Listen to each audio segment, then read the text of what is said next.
everybody, to the production channel. Chatter. What up, Clem? How you doing, buddy? I'm doing wonderful, man. You? Yeah, I'm doing pretty good. I'm actually out here this week in Houston, Texas. Actually, I started in Dallas, then I went to San Antonio, and now I'm in Houston, Texas. So I'm traveling all week this week. Man, you got to hit up Austin next. Actually, I'm flying out of Austin. See, there you go. Be there for like a little bit. But literally, out of all of those cities, Austin is the one I want to spend the longest amount of time. And I have still yet to go there. I'm excited though. Really? Yeah. Oh man. Well, cool. Well, I'm excited today. We've got a really special guest today, Judie Kavanagh. Welcome, Judie. Good morning. Good morning. Judie is a stage manager out of Toronto, Canada. She's actually been working in the events industry and sort of corporate events industry for over 15 years. And fun fact about Judie, when we started our the production channel and we started this podcast, one of the first day that I started tweeting and sort of doing Facebook posts, Judie just scooped it up right out the gate and started kind of tweeting back and forth and kind of starring our first post. And so I thought that was awesome. And so I kind of started going back and forth with her and just basically said, hey, Judie, we got to get you on the show. As soon as I found out you were stage manager, I was like, we got to get you on the production channel. And here we are. And here we are. So that's awesome. So Judie, thank you very much. I guess just kind of something we ask everybody, and I think it's perfect with you, particularly with your background out of Canada. I'm excited to kind of hear about this.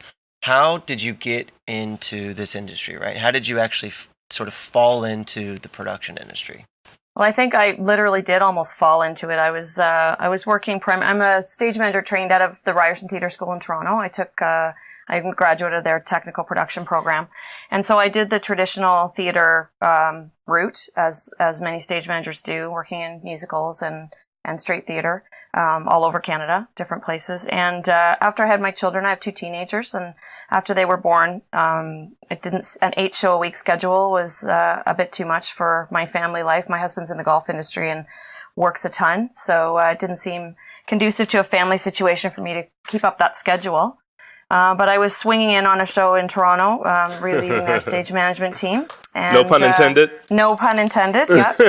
And I met another stage manager who had been doing more corporate work and asked me if I was interested. He asked me to help out on a very big car show for a manufacturer in Canada, and I did that and loved it from the get-go. So really? I was working as a deck stage manager, and it was a big show with about 75 cars, and I couldn't have enjoyed it more. It was seemed to be something I was really interested in, so I started with that, and I've been working with in that area since then. So about just over 15 years I've been doing corporate, and I love it. So, well, how did you? That's awesome. How did you get your desire to go to this school? Well, I had always enjoyed theater. Like when I was in high school, I did community theater. I started out acting, singing, dancing, as many kids do, but I do have that sort of organizational gene that many stage managers get and have, and that rolled itself right into stage management. I actually had a director who was looking over my shoulder. I was doing homework at rehearsal. I was probably about 15. And I was doing homework at rehearsal. I was in the show, and he looked at my notes and said, wow, you're pretty organized. Have you ever thought about being a stage manager? And up until then, I had not. So I ended up stage managing a very big production for him the next year, and immediately calling the show, actually. And I was 14 or 15 at the time. And I really enjoyed it. It was a grind the first time. It was a little scary, jumping into the deep end of the pool, as they say. But I really enjoyed it. And from then on, that was where I preferred to be. So Judie, help for me, even personally. I've never done and worked in theater. I've done corporate shows on a theatrical stage, which I always thought that was kind of funny. But really help us and the audience understand the biggest differences between, calling a show or stage managing a show in theater versus corporate. And kind of, is it apples to oranges? Does it overlap a lot? Kind of talk about that.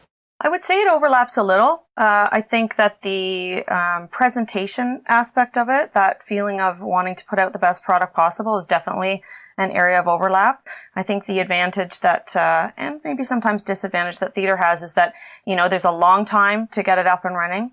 Generally speaking, there's a long rehearsal process. There's a long time to tech things and get things as perfect as possible. And then you settle into, to a routine. Things get tweaked, and, you're maintaining a standard and that kind of thing. everything. In corporate, as you guys know, it's get in, get her done, and get out, and get it done as high quality as we possibly can. But there's very much a throw everybody into the fire very quickly, and we all have to bring our A game from the moment we step into the building to the moment we leave, because there's no routine, there's no, you know exactly what's going to happen. And if you're anything like me, you work with a lot of different people on different projects, and so that's inherently the situation, is that you don't always know, well, who normally takes care of that, and who takes care of that, and who do I talk to about this, and who do I talk to about that.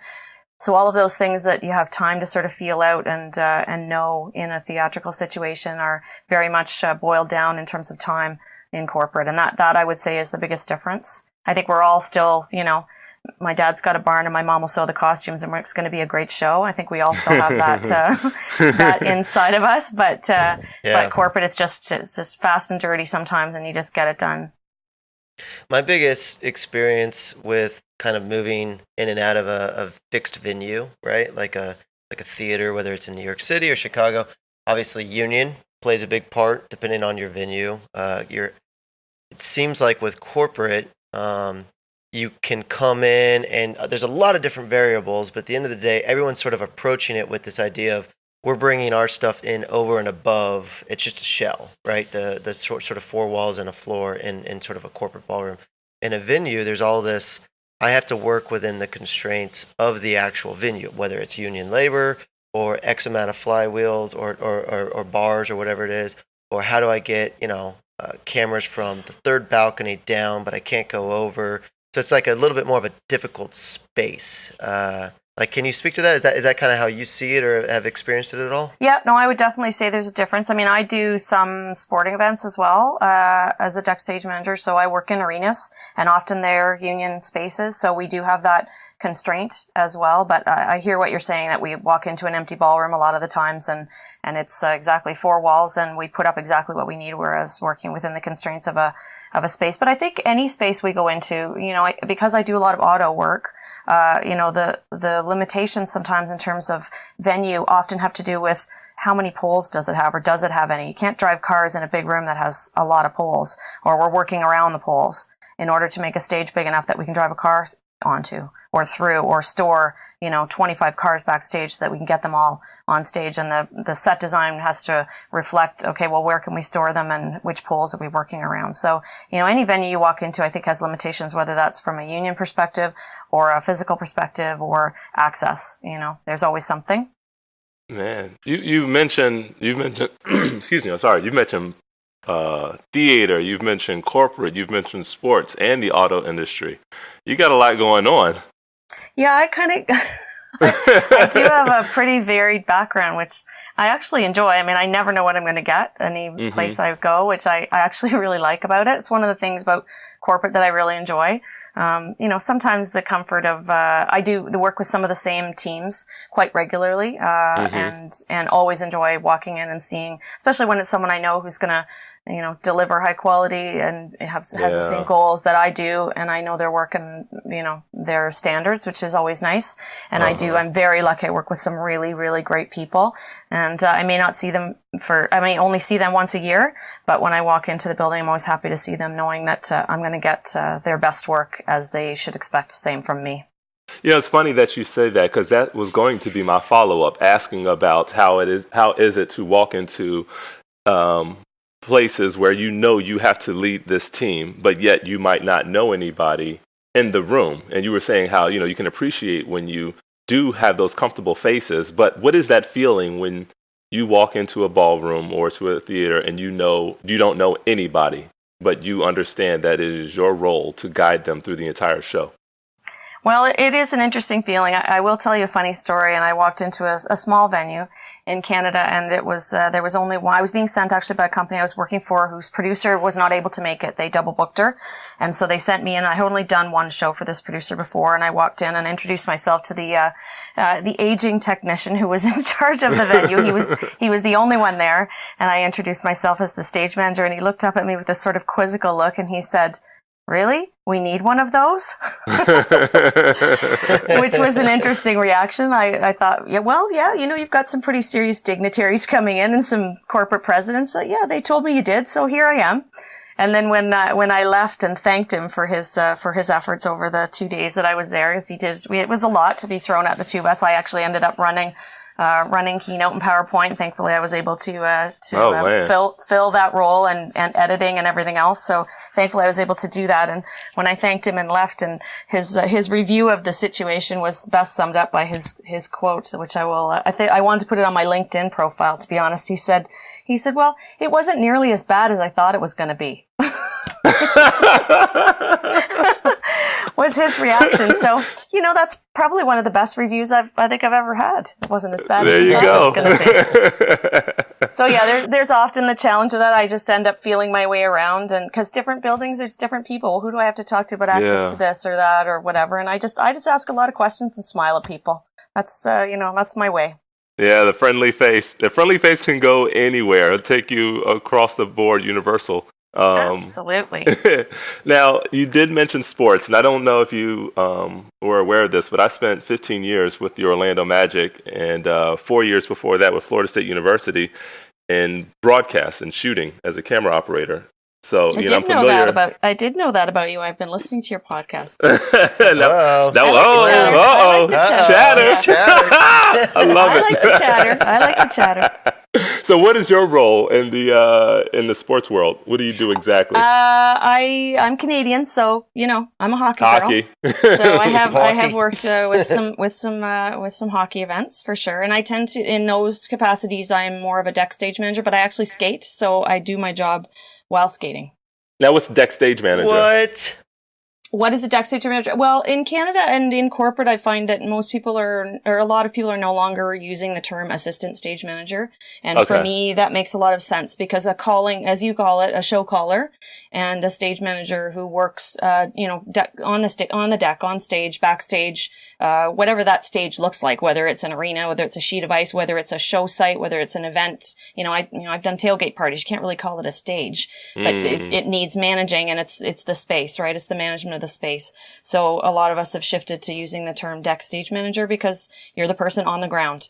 And whether that's, getting your talent ready and cueing them or floor directing them if there's broadcast involved or, so in sports that tends to be, lining up the players and cueing the lineup or getting the talent, or if it's an anthem singer or a flag bearer or a bunch of kids you need skating on the ice, whatever that is, those people need management and cueing.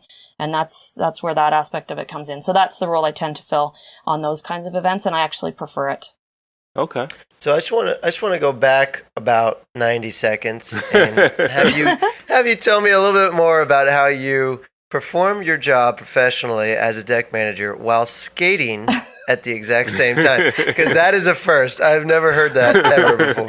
Well, I when I first started working on hockey and realizing that I was doing my job in that kind of space, and I mean, anybody knows, I'm sure you've had the experience of working in a large ballroom and wished you'd brought a scooter with you in terms of covering that much ground. Oh man, I bring it with me. I do bring it. I actually wish I had one on many show sites, but I realized the first time I did a hockey event that I could get around a lot faster if I had my skates. And I happened to mention it to someone, and they said, "Well, you can skate?" And I said, "Well, yeah, I'm Canadian, and I have two kids who play hockey and a husband who coaches, and so yeah, hockey's not a dirty word in my house. So for sure, I skate." So I brought them the next time I did that event, and it made my job a lot easier. Yeah. That's awesome. Hey, I actually got a question with you on the hockey end. I know Clem does some stuff with sport, has done stuff with sports, and then even Shoflo and different things with the Magic and places like that where they're using our software. They sometimes do these really epic projection down onto the down onto the ice. Have you been a part of any of that out there in Canada, or have you ever been a part of a show that did that in the hockey? I actually have. The Toronto Maple Leafs have some pretty amazing. You can probably find them all on YouTube. They have some pretty amazing projection programs. Particularly, I don't know if you caught it. It's the 100th anniversary of the NHL and the 100th anniversary of the centennial celebration for the Toronto Maple Leafs this year, and they did an amazing presentation as part of their opening game. Centennial celebration as part of their opening game that featured some pretty incredible projection. So if you get a chance to have a look at that, they're doing some great work, as are many NHL teams using the ice as that projection surface. There's some incredible work being done in that area. Well, it's such a perfect canvas because it's white. And then I guess I've always been curious, is that usually just a video that's rolling and then doesn't stop? Or are you also calling cues inside of the video for different things happening? No, there are pieces to it and elements to it, but it's usually through Pandora, and there are cues to be called and a projection program to be built, because it generally has to be timed to whether that's skaters on the ice interacting with that projection, which often happens. And then sometimes it's just it's more of a straight video piece that's run. So makes sense. Yeah, I'm actually watching the video right now. There you go. It's pretty good stuff, right? Yeah. Oh, yeah. It is really cool to see the way that one thing I've learned about projection, it is all about the content when it comes to mapping and stuff like this. Absolutely. I have done work where sometimes my grid looks better than the content, and I mean, it's pretty sad. It's like you've used all of this. I've done all this work, and this is it. This is all you're putting up. Well, it's interesting working in auto as well. One of the things that with projection mapping, I'm seeing more of it in auto. Recently, I did a show where they had basically a car form that was white, and there was a screen behind it, and then they also projected onto the car itself. So it was as if the parts on the car were moving to demonstrate the different bits and pieces in the car. And it just blew me away every time I saw it. It was really incredible to see. So they're doing some great work, and I love to see different canvases like that being used, because I think it's an area that's definitely, one to explore. Makes things interesting, because otherwise corporate, I think you end up seeing a lot of the same, right? So when you see something a little different, a little out of the box, it's really nice to see that. Yeah, I was having a conversation with Michael Golding, who does a lot of TD and project management work in the auto industry side of things, and seeing some of the videos and some of the work that they've done overseas in other countries, just with the mapping and everything. It's like, it's just so exciting. When you talk about just the different canvases. We're getting Clem all excited now talking about this. I know. You mentioned that your husband is a golfer. Now, is there a lot of golf in Canada, or how does his work schedule? Well, I mean, it is a shorter season, but my husband is a pro at a private club, so he works right till Christmas, and then teaches winter golf school indoors, and then starts really their golf course opens early April usually. So I mean, we don't have a lot of snow in Toronto. I flew in from LA and saw just a dusting of white as I flew in, and we have not had a lot of snow this winter.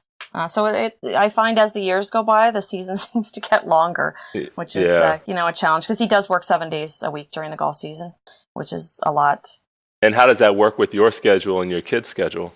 You know what? My kids are teenagers now. I'm a 19-year-old. He's in his first year of college, and my younger son is 16. So they're older. They're used to the travel. When they were little, I didn't travel as much. I'm very lucky. My family is all very supportive and helpful. I didn't travel much at all during the golf season when they were little, but as they've gotten older, it's a little easier for me to go away and travel. And I don't, and one of the interesting things I've been finding listening to your podcast is, the discussion of work-life balance and how much that comes up, because as a mom, obviously that's something that is really close to my heart. And it was nice to hear, so many of your interviewees talking about exactly the same thing. So I don't feel alone in that struggle, Yeah. And I feel like that is, something that gets overlooked, and we're constantly chasing a job or chasing, a check or something, where, it's something that isn't discussed. And that's kind of a priority of mine, to make sure that we are all keeping that on the forefront of our mind as we're looking at opportunities and jobs and career projection, stuff like that. Absolutely. Like, I don't think, I could do what I do if I was doing it every single day of the month. And I mean, we all know people who go from show to show to show to show, and it's quite a grind. And, I couldn't do that. It wouldn't give me time to do, like, my boys both have played, travel hockey all growing up. My younger son is still playing, travel high level baseball, and I want to be there to see them enjoy those things. And for me, that's a huge quality of life thing. My husband's still coaches a younger, group of kids, and I manage that hockey team. And so that's something that I really love to do because the kids benefit from that. And one of the things I hate about traveling is when I'm missing games. So I don't like that. I get lots of updates from my hockey moms and I keep track of what's going on at home. And for me, that's a big part of how I design my schedule. If something big's happening with my kids, I know that if my kid's traveling for a week playing baseball in Florida, I'm definitely not working that week because I want to be there and see them enjoy those things. 'Cause they're only young for a little while. I know you have kids, Clem, so you understand that. Yeah, definitely. Well, it's interesting that you even have time to be able to manage something like a hockey team. I feel like for me, that was the stuff I could never do when I was traveling all the time. And so when I took my sabbatical and then really inevitably just kind of turned and started Shoflo, the first stuff I did was basically go join a softball team, go get replugged into my church, go get back into my community because that was the stuff I couldn't find a regular rhythm on. Absolutely. So I guess with you, Judie, how are you? How much are you traveling? And then when you do travel or do shows, do you ever do them in your town? Like for me, I'm in Orlando, so when I was working shows, there was a good amount of work that was just basically driving to the office that day and coming back, even though it's a ballroom. For you, are you basically always coming stateside, or do you? No, I do a lot in Toronto. Okay. Now, I live just outside of the city, so depending on what the show schedule can be like. I did an event a few weeks ago where I checked into the hotel on the Sunday morning. I actually did not leave the building until Friday. So get outside with those crazy schedules. So sometimes I will be working in Toronto and not leave the building. It's that. So I do stay, even though I'm living just outside the city. But I do travel as well. I have 2 events, for example, this month. One's in Toronto and one is later in the month. I'm going to Pittsburgh for a week. So I try to stick. If I can do 1 or 2 a month, that makes me feel a good balance. There's times of the year, as you well know, that are busier than others for corporate, especially when you're talking about something like auto. It has obviously busier times of the year. So I tend to stick to, that rhythm. And then I do tend to work a little less in the summer, and obviously things taper off at Christmas time. You guys probably find the same thing. Yeah. It's not quite as busy. Now you just mentioned rhythm. So when we're on the road, we're working and we have our road family. When we're home, we're trying to spend time with our family. But how do you incorporate your friends in that relationship to maintain that? Well, I think there's an advantage to having friends who understand what you do. My family's very good because my family still, my parents do community theater. They understand the demands of the schedule of that. And both of my sisters, even though they don't work in that area, both have done that as well when they were younger. So they understand what I do and understand that I do sometimes go down the rabbit hole. And they may not hear from me. And even my own, my family in my house, my husband and my kids, they know sometimes that there are times when I just can't, there's just no way I can, be in touch as often as maybe they'd like. Although they're teenage boys, right? I'm not cool right now, so it doesn't much matter. I don't hear from them as often anyway. So unless I get a text now and then, but they really understand because there is a flow to that where there's times where I'm just not as connected. And then, I catch up when I go home.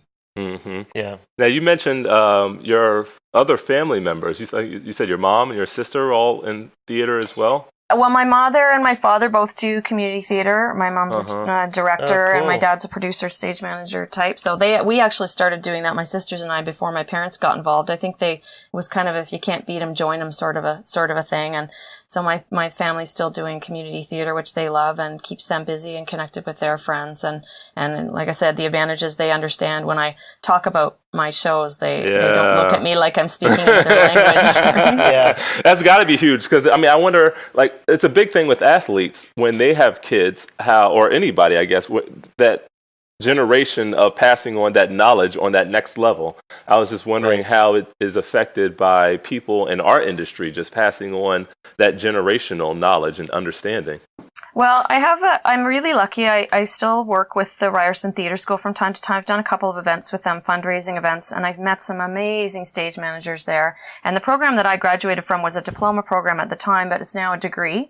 And so I've mentored a couple of students through their thesis programs there. And so I've met some great young stage management students, and I've actually brought them in to do work with me on some of my corporate events, which has been amazing because that's cool. Yeah, it is, because to me it makes it feel like it's not a dying art. I think good stage management, good people management is an art, and I feel strongly about that. And for me, it's a lot about the people.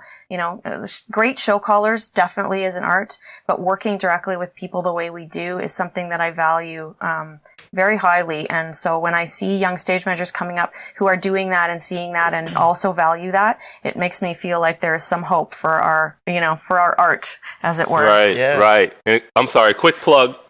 Anybody interested in getting some projection coaching? I do offer services, so reach out to me on Facebook. Sorry. No, that's okay. Shameless promotion. Go for it. Well, and we were just talking about what you were saying there with Melissa last week, or in our last episode that we recorded, where she was just talking about how, this industry is sort of kind of in its own little bubble, right? And it doesn't get the limelight that other sort of industries would get, whether it's software development or legal or law or whatever it is. And so a lot of the knowledge is transferred from generation to generation or from person to person, but it's like this direct transfer of knowledge as opposed to this institutional transfer of knowledge. Well, I think corporate is definitely like that because it's outside the box. I mean, stage management is something that people tend to think of as a theatrical, job.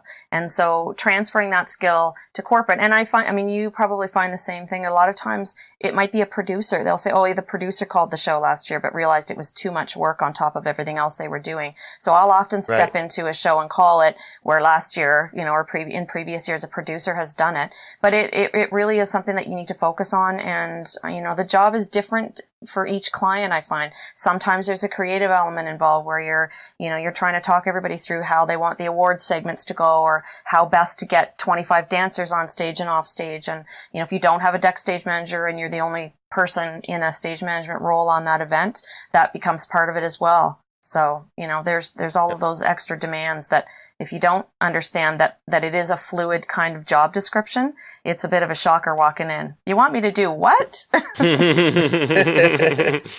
So kind of with our last question here, do you have any good story of either disaster or just like a cool execution, something you guys really pulled off in an amazing kind of production way? Do you have any good stories to share? I have a few, actually. I made some notes because, these are the fun things. These are the things I like to tell around the family dinner table, makes them laugh. So, I was doing a corporate event a few weeks ago, and it was one of those show after show after show where there was a plenary session and then a keynote speaker and then a 15-minute break and another different show. And so we did not have a chance to rehearse as many of the elements of it as we wanted. And so the client had decided to end their plenary session and sort of introduce their evening event with a little sort of fanfare, and they brought out a t-shirt cannon, which I had asked right.